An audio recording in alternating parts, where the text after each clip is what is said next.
Well, here we are. It's been a year getting here, funnily enough, which means that the fact that they say 75 on the site doesn't mean anything anymore, because it's now the 76th anniversary, because they only delivered this in 2011. So, well done Hornby, really fantastic there. Anyway, I'm glad to have it anyway. It's a gorgeous engine. I've already opened it up, had a look. The box is quite nice. It's got artwork all over it and there's a bit of stuff on the back, but let's get to the engine first, which is right here. So, first of all, I think it's worth just noting the crispness of the paint and all that.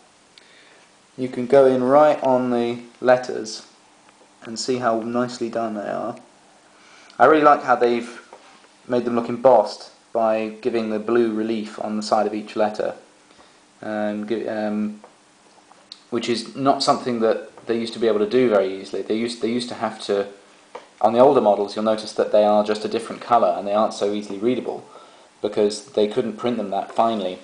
So if you look at models of the silver A4s from like the 40s, maybe 50s and 60s onwards, the printing isn't so good, but I mean, it's much better these days, of course, as nice as those models are. Yeah, obviously we've got stuff right at the front. Focus please, come on. Never mind. So yeah, lots of lovely detail because it's a super detailed model, I think. Did it say so somewhere? Yes. In any case, it's got all kinds of bits that come with it you can put on. It's got the usual deal with the A4s, which is that you have an extra wheel you can replace this one with and put it underneath if you've got larger radius curves that the engine can take, which prevents actually the sometimes thing when it's going along as it does that a bit. That wheel will prevent it from doing that. But if you've just got set track like me, then it's a good idea. If you've just got geometric stuff, then it's better for that. One thing I've not seen before, at least I don't have a model with one of these, is it's got a little corridor on tender, little window there, which I didn't know they had. I thought they introduced those later. But it's obviously so that the crew can change during a long trip, and they can go into the cars at the back here, which would be full of dormitories and stuff where they could get a change of clothes or take a break or something. Also, it allows the crew to get through to give, I don't know, notices or warnings to the driver or something. Yeah, slightly different thing than usual. They've got this plug here. I think that is so that you no longer have to put your DCC chip in here, so you put it in the tender maybe. I don't really know because I don't have DCC yet. I'm thinking I might well get it soon. Yeah, there's where it goes in. So it just plugs in there. So you have to do that before you put it on the track, because that would be quite hard to do. As usual with the A4s, they've done the inside of the cab, which looks absolutely fantastic. Just wait for it to come into focus there. Yeah, get a load of that. That is absolutely terrific. All the dials done in loving detail, and the firebox and so on. I've seen people who have actually cut the firebox out and have put a little red light in there so that it gets a sort of fire flicker. In any case, it looks absolutely lovely. It's not one of those things you see all the time. You kind of catch a glimpse of it as it's going around, but it's lovely to have it there. So all the A4s have that. Come on. I've got really slow camera that takes a while to focus because it's obviously a stills camera. It's not a video camera, for one thing. Yeah, one other difference about the silver ones is that they only had silver. Yeah, there's the name, Silver Link.